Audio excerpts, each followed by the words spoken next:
Fibre ने अपने operations Pakistan में सीज कर लिए हैं।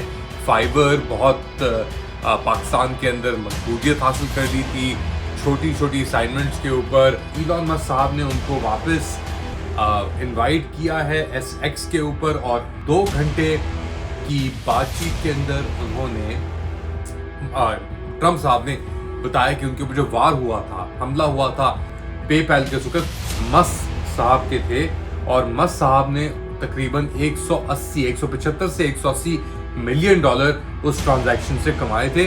छोटे छोटे प्रोजेक्ट्स में लगाया और उसके छोटे थे और उसके बाद वो प्रोजेक्ट्स कहाँ से कहाँ तक हर कोई पूरी दुनिया में सिर्फ ट्रम्प और मस्क के इस इंटरव्यू के बारे में बात कर रहा है। यूक्रेनियन कह रहे हैं कि उन्होंने 1000 किलोमीटर तकरीबन एरिया ले लिया है, रशिया के अंदर कब्जा कर लिया है। डोनाल्ड ट्रंप का इलॉन मस्क को 2 घंटे का interview. Let Ali show UK के एक और एपिसोड में आप सबको खुशामदीद। Do like, subscribe and share this content. अगर आप पाकिस्तान से देख रहे हैं तो पाकिस्तान के अंदर शायद आपको इंटरनेट एक्सेस या थ्रॉटलिंग चल रही है, तो इसलिए शायद आपकी स्ट्रीमिंग इतनी अच्छी ना हो रही हो। मगर एक और बुरी खबर है, पाकिस्तानी जो फ्रीलांसर्स हैं फाइवर के ऊपर जो काम कर रहे हैं, फाइवर ने अपने ऑपरेशंस पाकिस्तान में सीज कर लिए हैं। फाइवर बहुत पाकिस्तान के अंदर मकबूलियत हासिल कर ली थी छोटी छोटी असाइनमेंट्स के ऊपर। लोग काम निकलवा रहे थे, उसके ऊपर पैसे कमा रहे थे। मगर ये जो इंटरनेट की थ्रॉटलिंग चल रही है और जो हुकूमत फायर वॉलिंग कर रही है बेसिकली, उसके बाद फाइवर ने कहा कि जी बहुत हो गया, हम अपना ये सर्विस नहीं प्रोवाइड कर सकते, तो सॉरी, आप अपना कुछ और इंतजाम कर लें। तो पाकिस्तान में ये हो रहा है। दूसरी जानिब अमेरिका के अंदर इलॉन मस्क ने डोनाल्ड ट्रंप साहब का इंटरव्यू किया है। डोनाल्ड ट्रंप साहब एक्स प्लेटफॉर्म पे दोबारा आ गए हैं।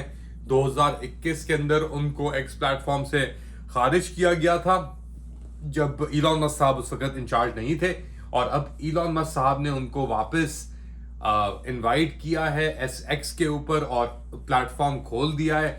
और इस 2 घंटे की बातचीत के अंदर उन्होंने ट्रम्प साहब ने बताया कि उनके ऊपर जो वार हुआ था, हमला हुआ था, वो कैसे बचे, उनके क्या एहसास थे।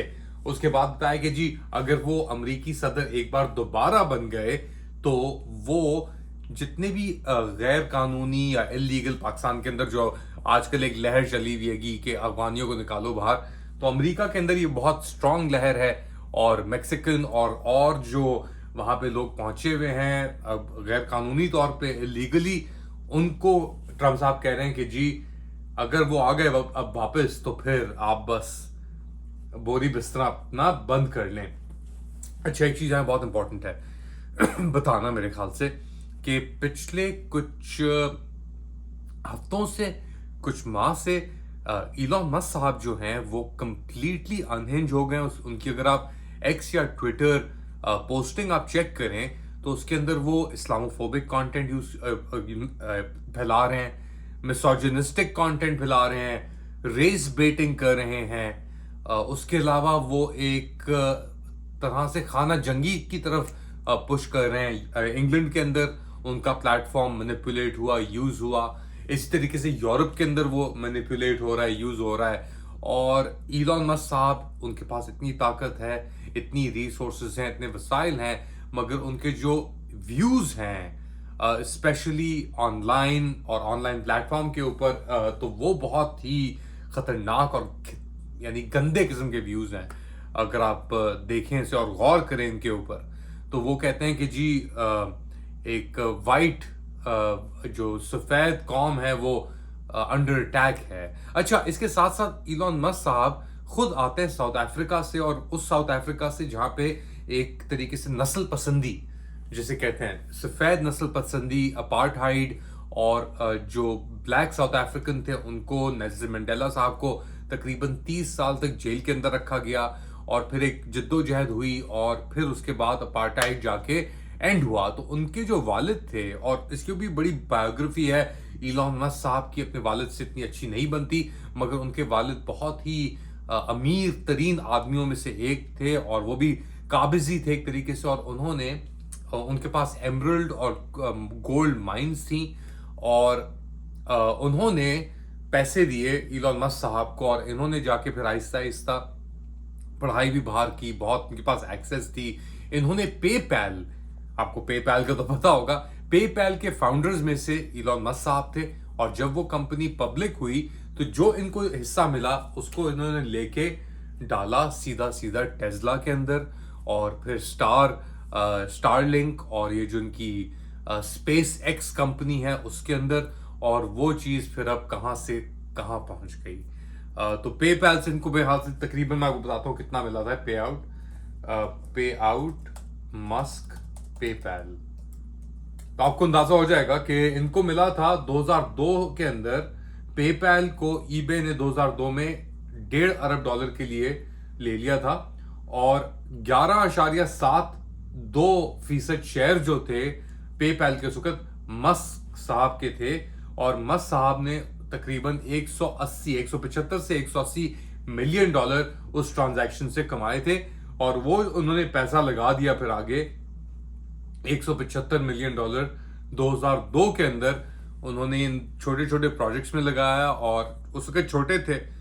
और उसके बाद वो प्रोजेक्ट्स कहां से कहां तक पहुंच गए। और वो सिर्फ 2 प्रोजेक्ट नहीं है, ऐसे सैकड़ों प्रोजेक्ट हैं जो मस्क साहब ने शुरू किए हैं। मगर जो इनके व्यूज हैं, जो इनके तासुरात हैं, वो लगता है, वो सुन के या वो पढ़ के ये नहीं लगता कि इनके पास इतनी विजन है, ये सब कुछ किया है जो इन्होंने सेटअप। और खैर अब क्या किस तरीके से एक्सप्लेन करें। एक तरफ ये अपीज करते हैं जाके इजराइल में नेतन्याहू साहब के साथ, फिर नेतन्याहू साहब जब अमेरिका आते हैं तो ये बैठते हैं वहां पे डगलस मरे जैसे रेस बेटर्स और इंतहा पसंदों के साथ। वो ब्रिटिश, वो भी एक जायनिस्ट हैं बहुत हार्डकोर किस्म के, और वो एक सिविलाइजेशनल वॉर जो नेतन्याहू साहब बात करते हैं वही बात वो करते हैं। और अब लगता है कि मस्क साहब को भी इस चीज का इन्फ्लुएंस हो गया, या इस चीज ने इन्फ्लुएंस कर दिया है। तो बहुत खतरनाक एक मोड़ है। और ट्रम्प साहब 3 साल से प्लेटफॉर्म से गायब थे, एक्स से। उन्होंने अपना एक अलग से एक प्लेटफॉर्म शुरू किया ट्रूथ सोशल के नाम से। अच्छा, वहां पे वही अपना सबसे बड़ी एक शख्सियत है, मगर फेसबुक के ऊपर तकरीबन उनको अरबों की तादाद में एक्सेस मिलती है लोगों को। तो उनका प्लेटफॉर्म पे वापस आना ऐसे क्रिटिकल टाइम के ऊपर, जहां पे मस्क साहब एआई जनरेटेड चीजें यूज कर रहे हैं, कमाला हैरिस साहिबा के खिलाफ एक बहुत ही उन्होंने एक स्टाइल, एक पोजीशन ले ली है इलॉन मस्क ने। तो ऐसे वक्त पे डोनाल्ड ट्रंप का वापस आना एक्स प्लेटफॉर्म पे एक बहुत अहमियत रखता है मेरे ख्याल से, एक बहुत सिग्निफिकेंट मूव है। क्योंकि अभी ट्रंप साहब, अभी देखे ना, अगस्त के बीच में आ गए हम यहाँ पे, और अभी ट्रंप साहब ट्रेल कर रहे हैं कमाला हैरिस से तकरीबन 4 या 5 परसेंटेज पॉइंट्स की बैटल ग्राउंड स्टेट्स के अंदर।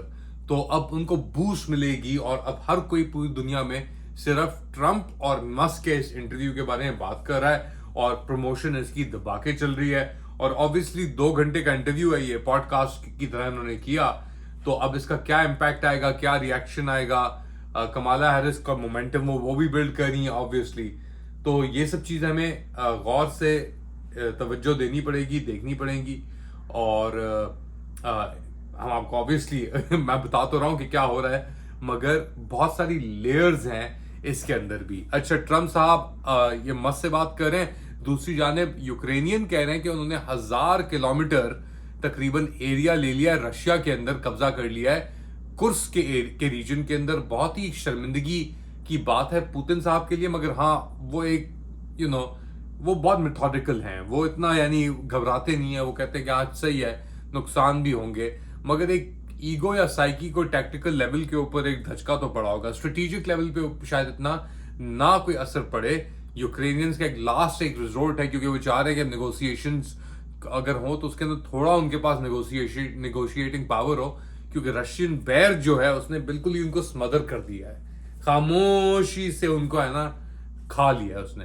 अच्छा, यहाँ पे जंग यूक्रेन में बढ़ रही है, दूसरी तरफ इजराइल के अंदर और गाजा को लेकर जो इजरायली वजीर आजम है और जो इजरायली दिफा करके अपना यानी डिफेंस मिनिस्टर हैं, गलान साहब, योआव गलांत और नेतन्याहू के साहब के दरमियान झड़प एक तरीके से छिड़ गई है।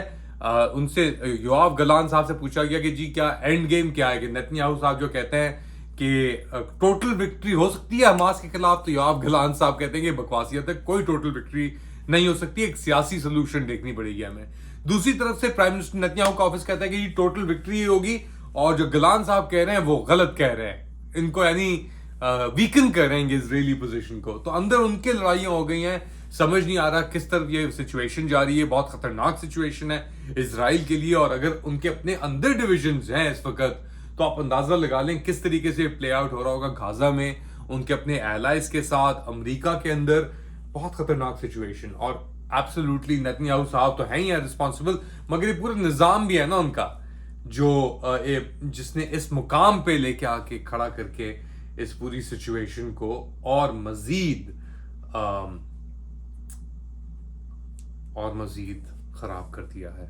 और हमास का एक और दावा है कि उनका जो एक गार्ड था, जो बंदा एक गार्ड कर रहा था, हिफाजत कर रहा था ये इजरायली हॉस्टेजेस की, उसने बंदूकें मोड़ के एक यरगमाल हॉस्टेज को, इजरायली को मार दिया है। तो अब ये लड़ रहे हैं, अब हॉस्टेज नेगोशिएशन, हॉस्टेज बचेगा तो फिर नेगोशिएशन होगी ना। इजरायली बर्बरियत तो वैसे ही जारी है जिस तरीके से वो आए दिन मार रहे हैं। और इजराइल को भी अब खदशात हैं कि उनके ऊपर ईरान का हमला, अब अमेरिका ये कह रहा है कि किसी वक्त भी हो सकता है ये ईरान का स्ट्राइक, और बहुत खतरनाक किस्म का हमला हो सकता है। और अभी यूके, जर्मनी, फ्रांस और इन सब ने अर्ज किया है कि ईरान से कि आप हमला मत करें, यानी प्रॉब्लम ईरान के ऊपर ही डाली हुई है। बहुत फास्ट चेंजिंग सिचुएशन, बहुत फास्ट पेस सिचुएशन है। आप तक मैं अपडेट्स पहुंचाता रहूंगा। फिलहाल के लिए इतना ही। अपना ख्याल रखें। अल्लाह हाफिज।